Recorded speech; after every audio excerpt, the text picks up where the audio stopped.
Good morning, church. Each week we have the opportunity to kind of continue that story that you're seeing on there. So last week we started it. I can't help but observe that and have my heart break. Obviously, it's a video. My heart break for that individual because I know for many of you, for myself, I have had those feelings, that loss, I got to search this out. Could they be doing something behind the scenes? Let me check that cell phone. Let me see. Can we cut those credit cards? To then going to counseling and they're not responding. And then they're not there. And all these deep-seated feelings that you're having. And yet that is a representation of God in us, and we're going to come to that conclusion in the end. So welcome. Good to be with you here this Sunday. This past week has been a packed one for me, and so I'm going to apologize up front that I'm going to have to read my notes a lot more than normal. Am I very loud? I feel very loud to all of you. Some are shaking, some are no. I'm sure the audio guys will take that. At least I hear myself very well, so I can hear me. This past week, we had the opportunity as a staff to go away, and we're very thankful that a member in our church provided this opportunity for us. Actually, several members put it together. And so we were able to go away as a staff, and as well as pastors, elders were there, and wives.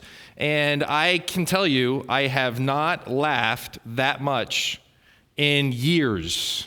Some of the stories that were told, you have to ask Pastor Ron Jones and Doug Gardner and even Dan Harney over there, they're how they met their spouses. If you ever get to sit down with them, it was just a really fun time hearing about how they met, how they fell in love, how romantic some of these guys were, or not so much.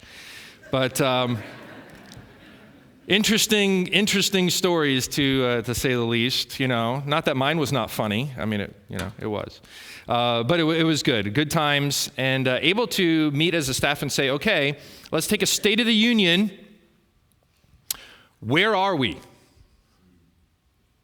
And we took several hours to talk about that, and then to say, where are we going to go? And so it was a rich time together and an opportunity for us to connect on many different levels and start a very healthy communication, healthy process. And so God has blessed us for now 2 years. This is the second year we were able to do that. And again, richly kind of gained from it, from difficult conversations, very upfront conversations, to just sitting around laughing and walking on a boardwalk when it was kind of cold a little bit. But it worked out well. Today is a very difficult message. And it's on God's tough love. So this past week, I think it was on Tuesday, I went to Doug and I said, oh, thanks for putting me on the schedule for this Sunday. He goes, it just worked out. He was smiling. It just worked out that way. Next week, he gets the really nice message, picking up in verse 14 of this passage. I have Hosea chapter 2, verses 1 through 13 is where we're going to be looking today. You can open up your Bible there. So again, my time, due to the fact that we were away, was not my normal preparation time. Typically, I like to memorize a little bit more of what I am saying, my points, and unfortunately, I'm going to have to look at my notes a lot more.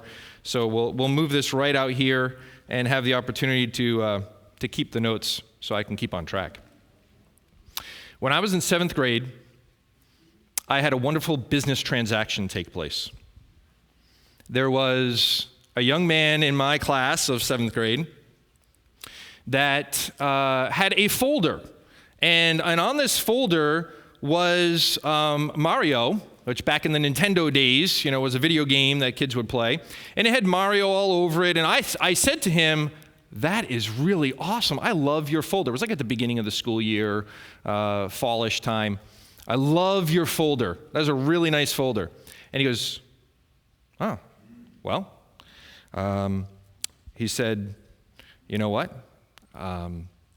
If you want it, I'll give it to you. I was like, really? Oh, that's really nice. Yeah, I'll give it to you. So he gave it to me. And so I had his folder, and he had another one. So he came and he gave me another one.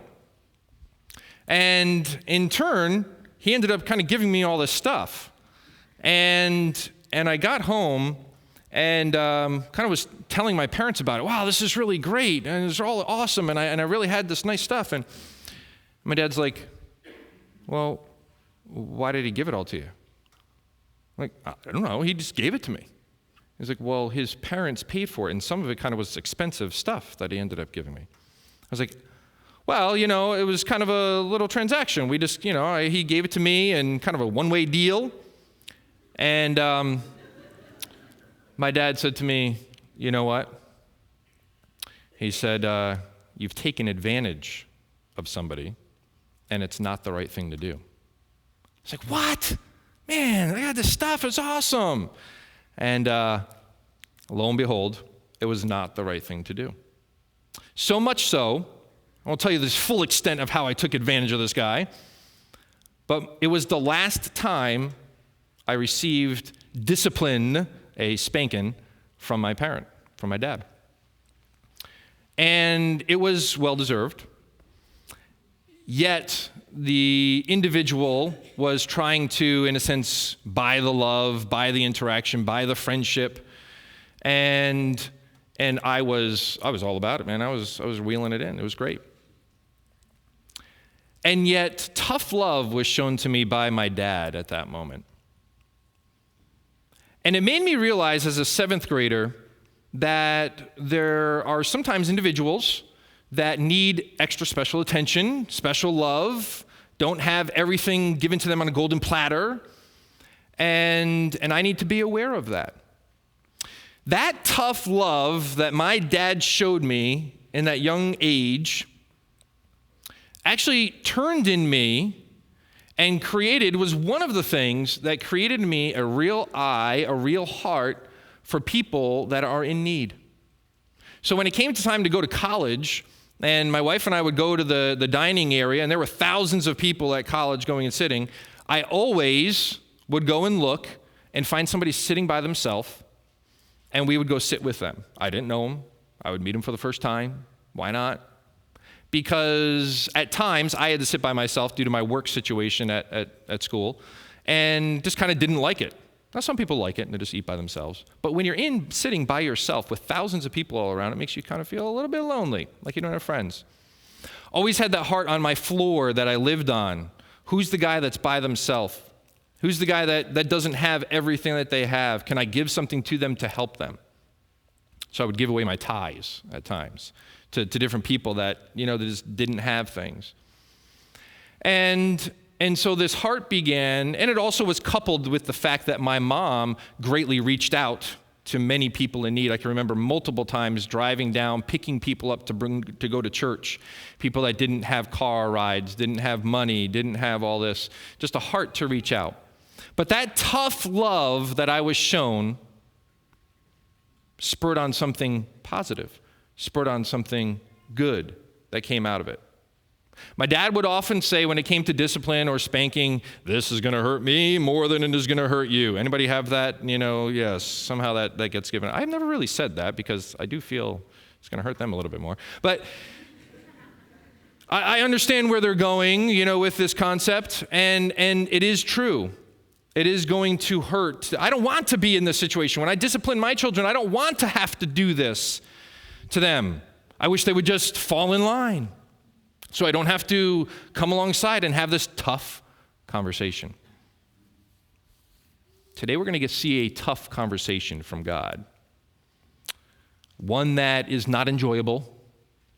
It's a side of God's love that we don't think of very often. When we consider God's love, we think of how He blesses, how He gives, how He restores. If we are sick, God will heal because He loves us. For God so loved the whole world. Why not, right? We have this side of God's love that we like to talk about or think about, and it is true. Yet today we're going to be looking at a side of God's love that is, well, I don't think of it very often. Yet we as parents, yet we in our marriage relationship, yet we in relationship with other church people have to sometimes have tough love. Some people push away from it. Others can embrace it because they know going through the difficult time, going through the difficulty together will in turn blossom into something even greater. I'm so thankful that my parents gave me tough love at that moment. Now, looking back, of course, right? At the time, I was like, no, I want to keep it all. I had to give it all back. Why? It actually turned in me something even better because of it. We're going to look in this passage today. Last Sunday, we were instructed from the prophet Hosea, and we saw how he was to marry a woman who he already knew was going to be unfaithful to him, a harlot, and her name was Gomer. It was a picture of how Israel was going to be like that, an adulterous wife in the eyes of the Lord. We read that Hosea and Gomer had 3 children last week, if you recall, each of whose names signified how God was going to punish Israel, distance himself from her, and disavow her. At the end, though, he was able to bring it all together, and that was the ultimate capstone to the message there, where God promised, we were able to see how God's promise in this moment to Hosea, God's promise to Israel, he would reverse the effects of the judgment and restore that covenant of love. Not just with Israel, but we were able to connect it into, because of the New Testament passage speaking back on the Old, we were able to connect it into the Gentiles and people from every nation and you and me.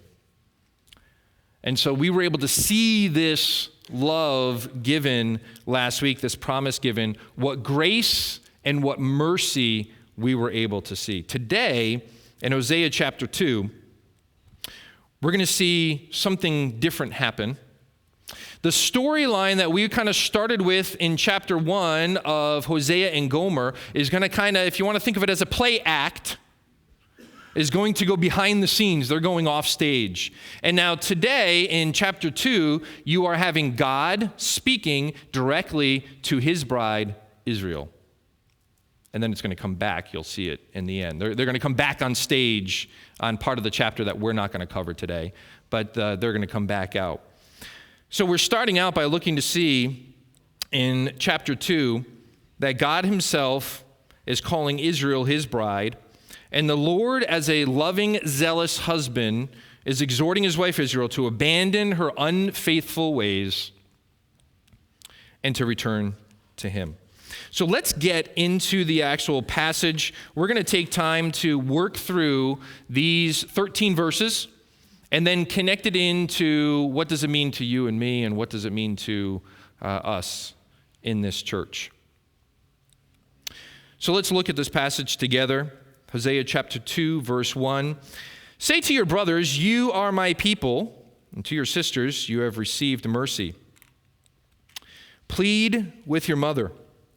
Plead, for she is not my wife. I am not her husband. That she put away and her whoring from her face and her adultery from between her breasts. We see here in this section starting off that there is a call to a major rift in this relationship between God and Israel. There are some major problems that they are facing together. This is a statement of fact.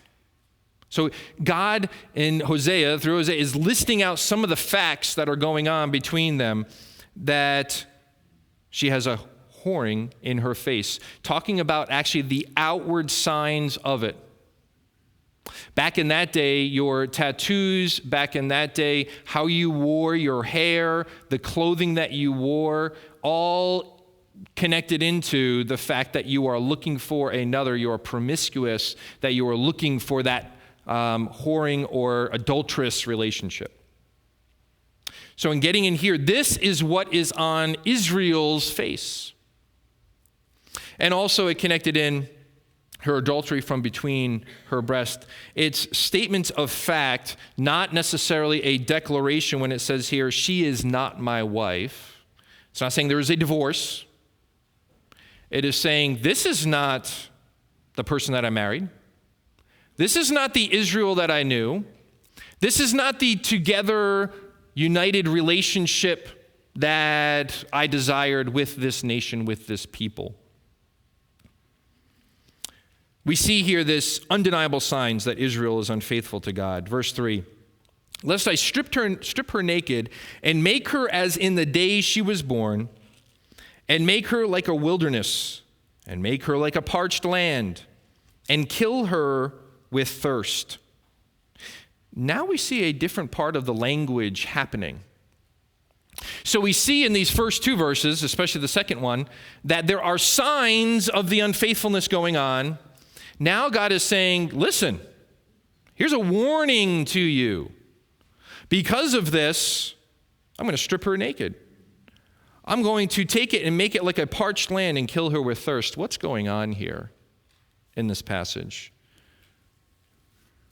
God threatens with the concept of the shame that Israel will feel. The shame through the abandonment of God is going to bring on this nation, to bring on this people. The shame emotionally, physically, and of course in their land. What's happening here, this concept of land and deserted, stripping naked, parched land, is kind of an awkward conversation. But back in this day, Israel was falling for another god. In their adultery, they were falling for another, falling in love with another. And as we mentioned last week, Pastor Doug mentioned, it was the god of Baal. The god of Baal, interestingly enough, is the god of fertility and the god of rain. So as we see in this passage, and it's going to come up much more in these 13 verses, that God is saying to them, oh, Israel, this is the lowercase God that is not real and true that you are worshiping instead of me? Well, guess what we're going to do? We're going to show you some shame within this area. That you are putting all your trust into this God specifically will in turn cause problems and shame in those areas for you as a nation.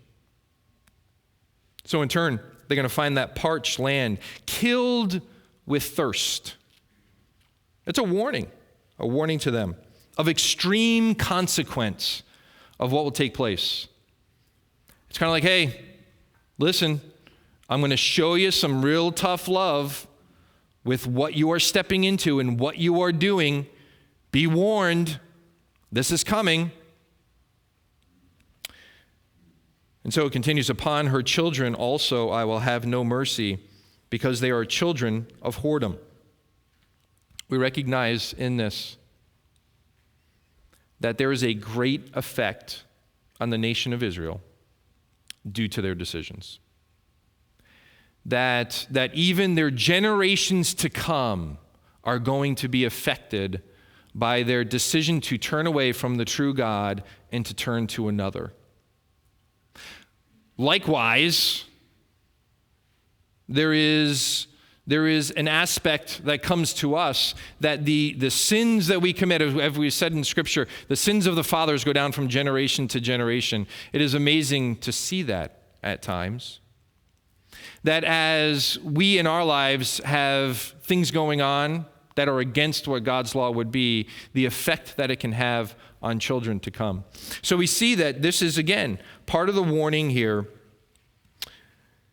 Most of this resisting to Baal worship was because of the culture that was created, that they were wrapping around themselves. Israel was adhering to and wrapping around this Baal worship culture that they found themselves in as other nations came in and encamped around Israel.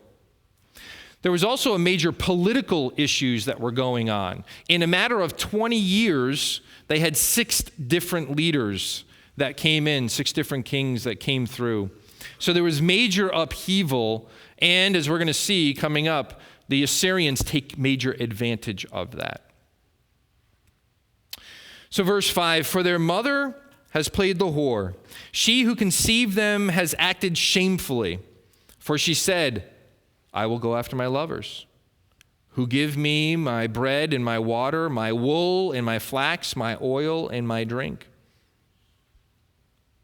Man, verse 5 kind of takes it to the next step. It's saying, no. Israel, so much so, you are going and adhering to another God because you believe that this God is going to provide everything for you. That you are going to have the wool, the water, the bread, the oil, the drink, the flax. All this is built up, and all of this is given to you by this other God. So all the blessings you are enjoying, everything that you say or you recognize that you are holding on to in the nation of Israel, you're connecting on that this is all given to you because of this adulterous relationship, this God that you are blessed with.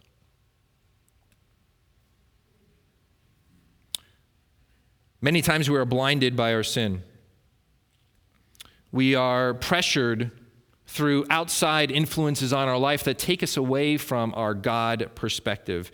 And many times we don't even recognize it.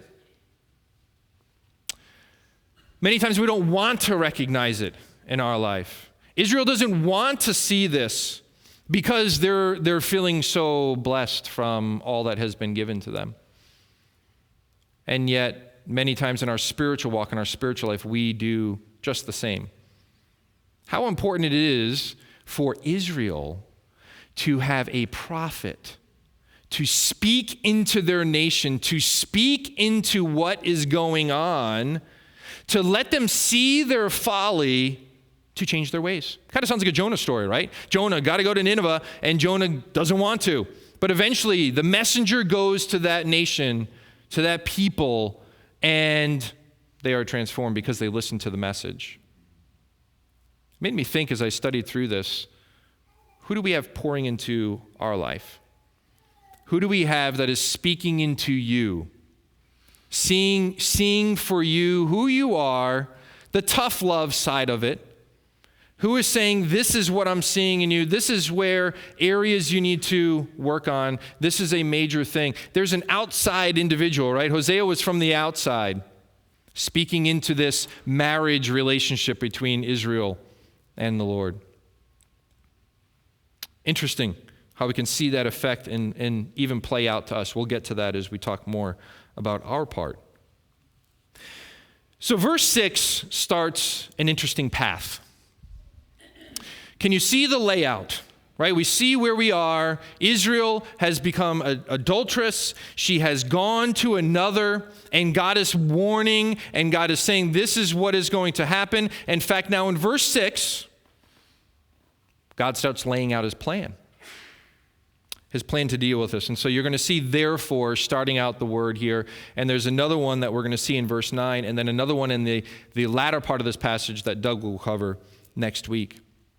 So here's God's plan. We're going to talk about this. I will hedge up her way with thorns. I will build a wall against her so that she cannot find her path. So even though I am seeing all this in you, Israel, because I love you so much, I'm going to put up a hedge of thorns. I'm going to build a wall around you. I'm going to actually come in and make you so you are lost in your ways and that you cannot find your paths. And I'm going to do this out of love for you. In other words, in the video that we saw today, what did he do when he took out the wallet? When he took out the phone and saw some things, knew where she was going, took out the wallet and took the credit cards and put them in his pocket and said, I just can't continue to support this. This is what God's saying here. Saying part of this, and in verse 7, she shall pursue her lovers, but not overtake them. She shall seek them and not find them. I'm making this very difficult on Israel. I am making this very difficult on her. Because of this situation, I am going to show some real tough love, God is saying, and getting them so they cannot go and partake and be part of this relationship because I love them.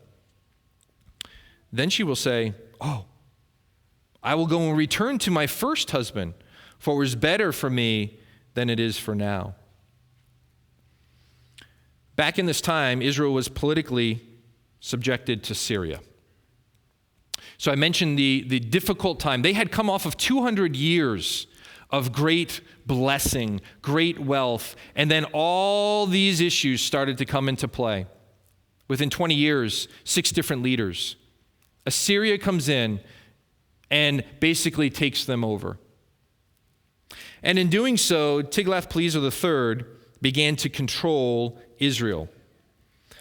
You see, in doing so, Baal was available. Baal became, and through all of this, Baal became their god, became their adulterous relationship with Israel. God was looking to block this relationship and block the rewards that were given. And we'll see this in verse 8 down here. Let's read this and I'll come back to verse 7.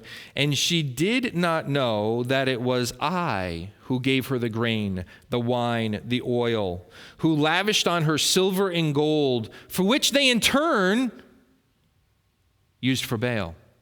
Remember, back up in verse 5. It said, I will go to my lovers because they give me the bread, the water, the wool. They give me all these things, the drink. And yet God said, do they not recognize I am the one that gives it to them?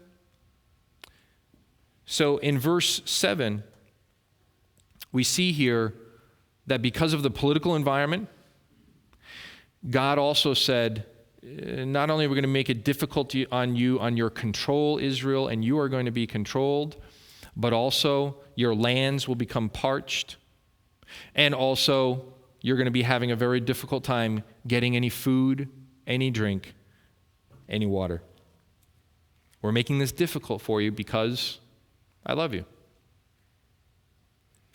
Notice verse 9, therefore I will take back my grain in its time, and my wine in its season. I will take away my wool and my flax, which were to cover her nakedness. You see, God will transform his people, their thinking, by reversing his blessing.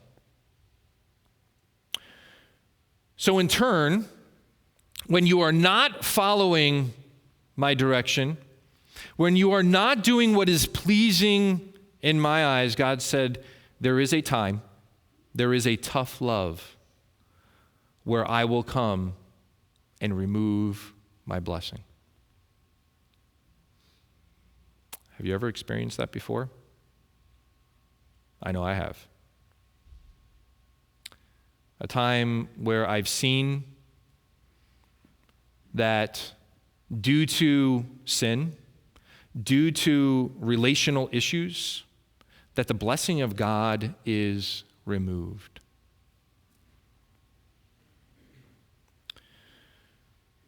We see here a very difficult love given to Israel by the God who loves them, who said, you are my people. But it comes to a time where there's also very tough love that is given. God will transform his people's thinking by reversing what he gives. Verse 10, now I will uncover her lewdness in the sight of her lovers, and no one shall rescue her out of my hand.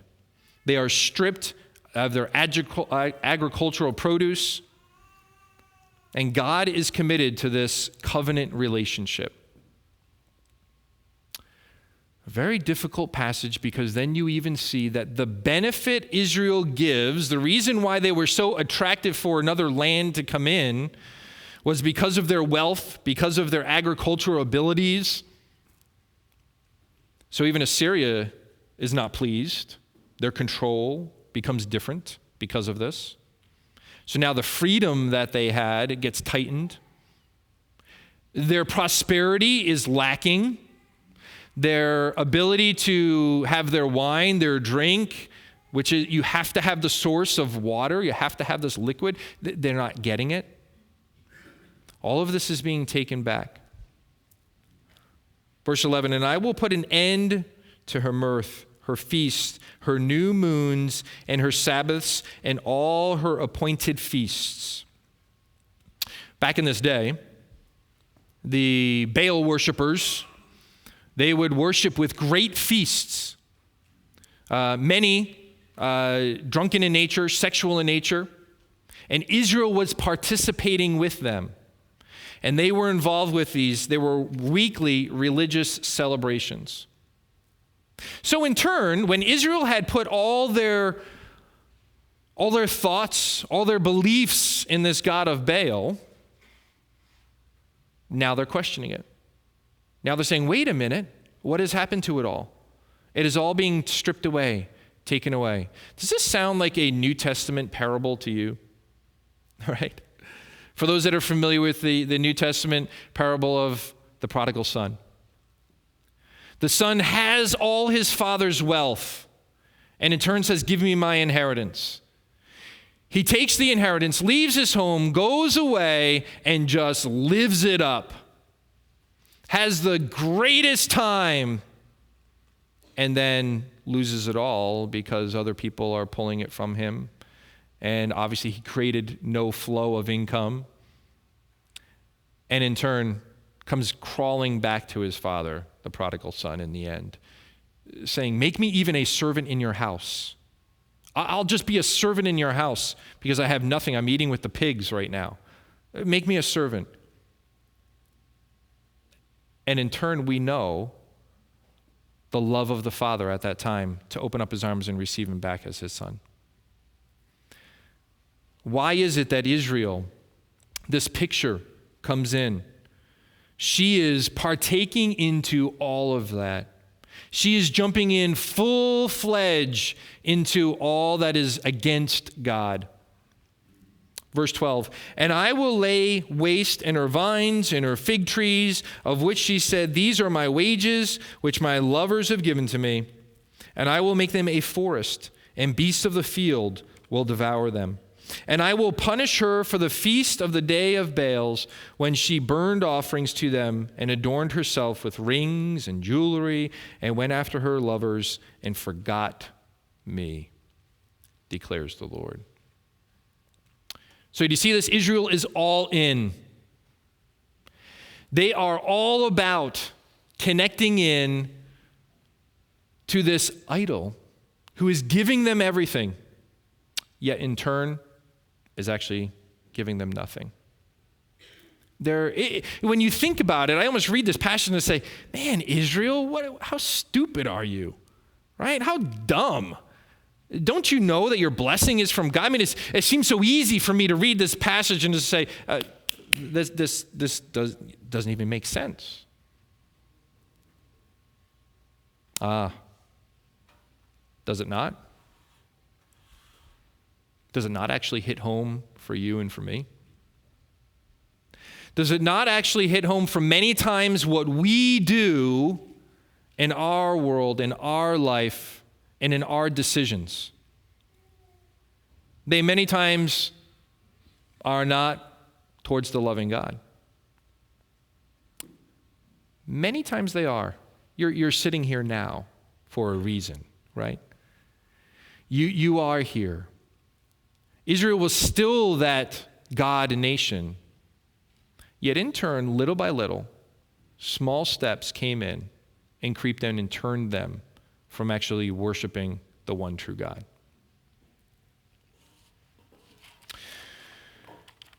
We see here in this passage that God warns Israel, rebukes Israel, chastises Israel.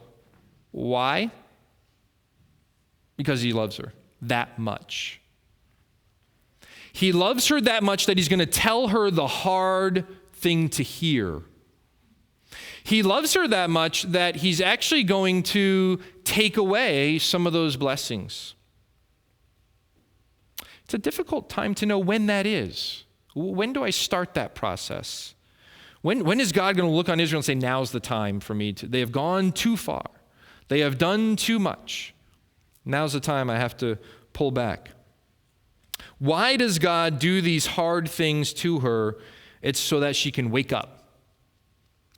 Israel can repent, and in a sense, you're going to see in the next several verses of this chapter, their charm, the Lord's charm and love relationship will be reunited and come back. And that's the awesome part of the story. So he rebukes her in order to restore her. God will do the same for us each day and today. When we stray from God, he will in turn have to strip us of those things. God in turn will have to strip us from that blessing. God in turn will have to bring us back to our senses. Has he done that to us individually? Has God done that to us as a church? That we would in turn say, what are we about as a church? Very dangerous waters to speak the truth in love. We have been through a season as a church. Many that there is great division, old to younger. It's felt out there. Many things that can affect and influence us, yet would we say we are as a church, as a whole, as individuals all gathered around, focused on God's desire for this place and God's mission for this place? I hope so. I hope so. We need to be very careful as a people. I will say this. I have felt personally, since I have moved into the position that I have been, children's pastor for 7 years, and then moving into more connecting into discipleship. The word is assimilation, connecting people into the church. And now we're seeing children's ministries too.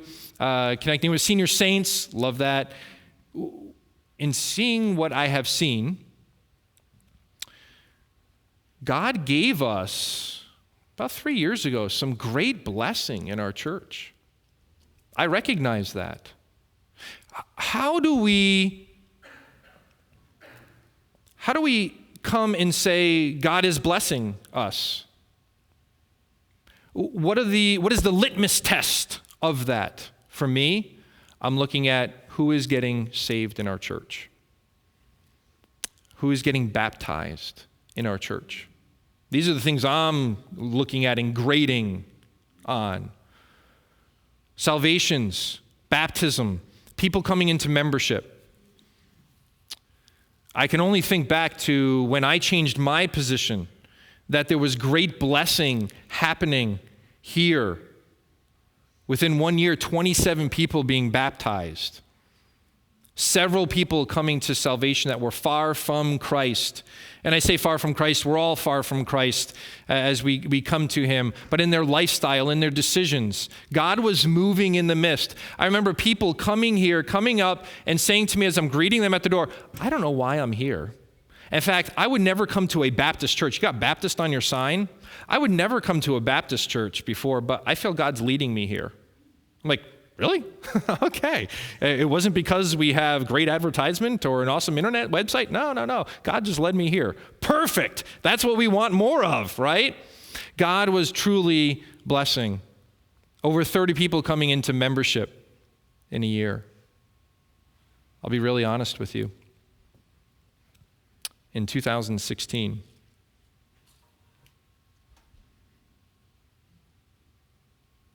can anybody guess? Salvations, baptisms. Thank God for one coming to membership, I believe within the last 2 weeks. To be real with you, that seems pretty straight up. That seems a pretty clear observation to me. Of a litmus test within it. So the question is, what is God saying to us? Not necessarily, what are we going to do about it? Let's go do it. Right? I'm very much about doing. Like, let's make the list and let's check off the boxes as we go. That's how I function. But what is God telling us?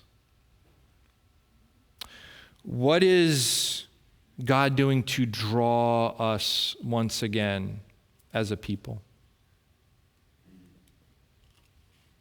Amazingly enough, none of that's in my notes. I don't know where that all came from.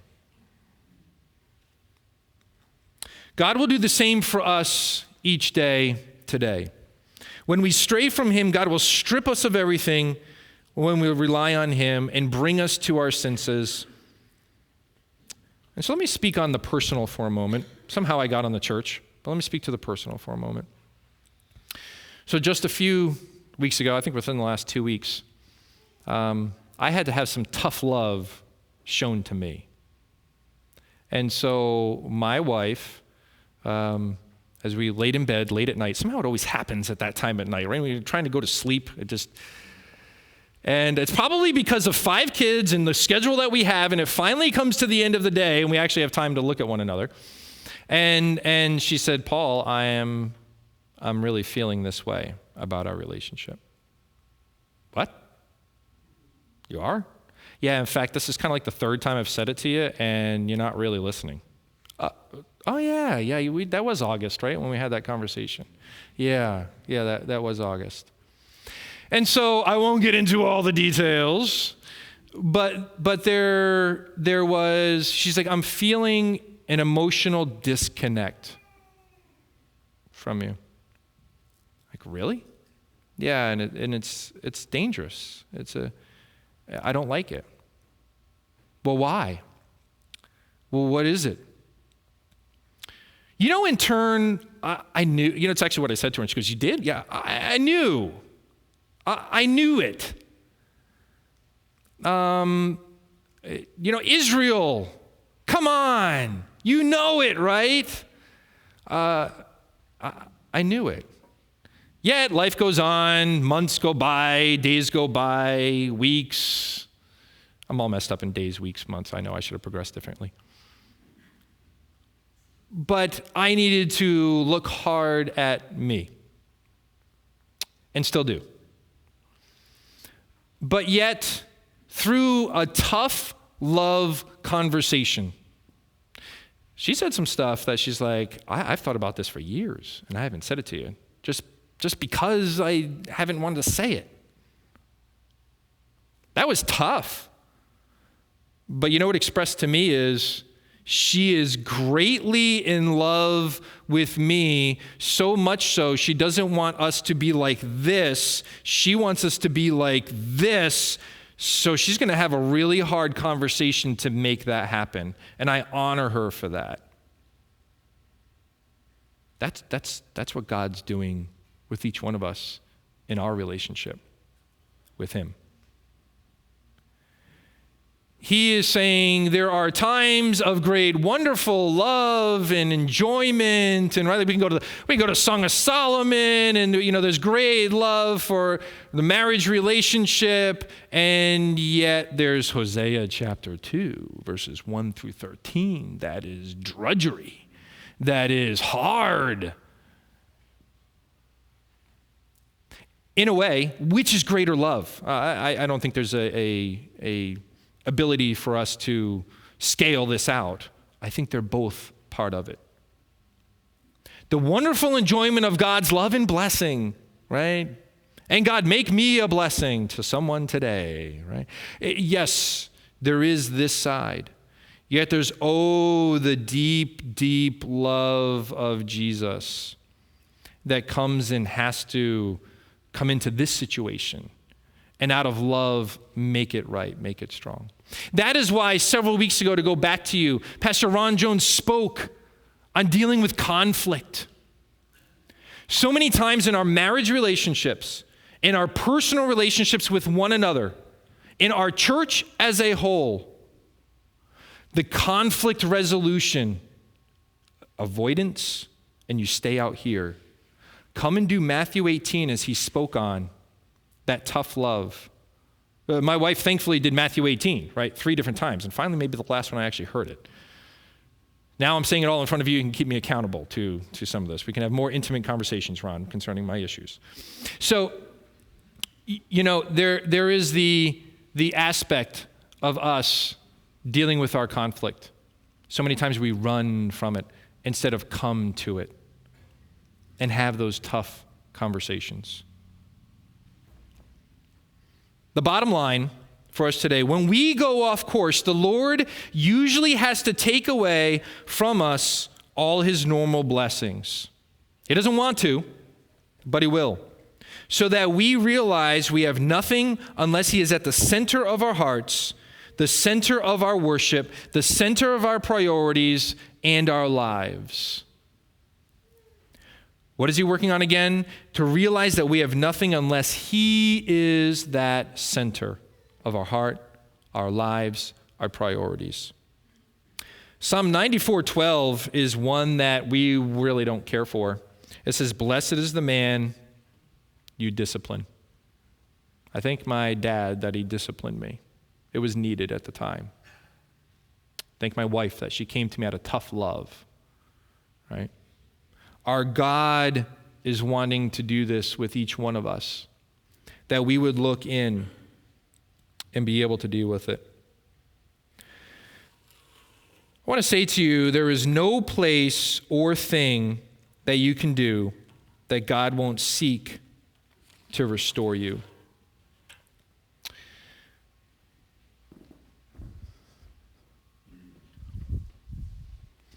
God desires in every instance to seek you out when there is a need for being restored.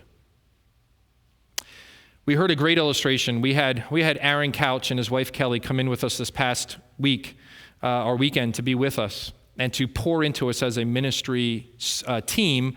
We brought them in to actually help us and guide us and direct us. And they've been with us now for about a year and a half, and they are part of the discipleship network that we're part of as a church. And so one of the stories that Aaron said this past weekend really stood out to me. He said he had another fellow church pastor that was in another church, and he committed adultery on his wife and in his marriage relationship. And in doing so, it split them apart. They had to work on all these marriage issues. And in turn, God started to restore them and bring them back. And Aaron was having a really open conversation with the guy one day. And the man started coming to Aaron's church and being part of their church and in it. And he said to Aaron, he goes, he said, "Do you ever think I'll be able ever to lead a small group again?" I mean, this guy was, he taught. He was a pastor, right? He was, in that role. Of course he can teach. And you might think, no, you shouldn't. What are you talking about? You shouldn't be. Never again. And Aaron's response was, absolutely. Why do you think you cannot lead a small group again? And he said, he goes, "I'm an adulterer. I've committed adultery on my wife." And Aaron said, I looked at him and I said, wait a minute. You're labeling yourself, putting it across the forehead. You are an adulterer. And what are you? I'm an adulterer. This is who I am now. He goes, you're totally missing God's love. God's had some tough love on this individual over these last several years, bringing him to this point. But he said, you are worth all of it. God is coming to restore you, not because of your sin, not because of what you have done wrong, but God is coming to restore you because of who you are and the worth that you have. In turn, I say to all of you as a church, we are part of this body. There is something that you add to this body. God created you purposely to be here, to be part. Is there something that all of us could stand up and label, this is me, this is my area? We could. But in turn, that is not our label. Our label is as a child of God. And through that relationship, God is looking for the worth within each one of you to be part of this place and to grow that blessing back in. There is part of you that is different than me. And that aspect of you needs to rise up and step up in this place and in your relationships. And that worth, that love of God will be growing back again and grow back again in you. It is a difficult conversation to have that as we stray from God, he will in turn bring punishment, bring rebuke. That's not a great message to bring before you today. But you know what is great? God does all that because of his unbelievable love for you and for me. And because he looks and says, I want to make something great of you. And I want to take you for who you are, the strengths that you have, and use them to bring honor and glory and to create this marriage relationship individually to each one of you and into this place as well. Is there healing that needs to happen? Absolutely. Is there counseling that needs to happen through that? Yes. Will God do it? You bet. Because this is the God of Hosea chapter 2, verses 1 through 13, and it's the God of tough love for you and for me as well. We're going to have the opportunity to sing, oh, the deep, deep love of this God, who amazingly doesn't just love us out of this surface, feel-good love, which is absolutely necessary, but it's this deep, tough love too. And if we recognize that, we're so much better for it. Let us pray.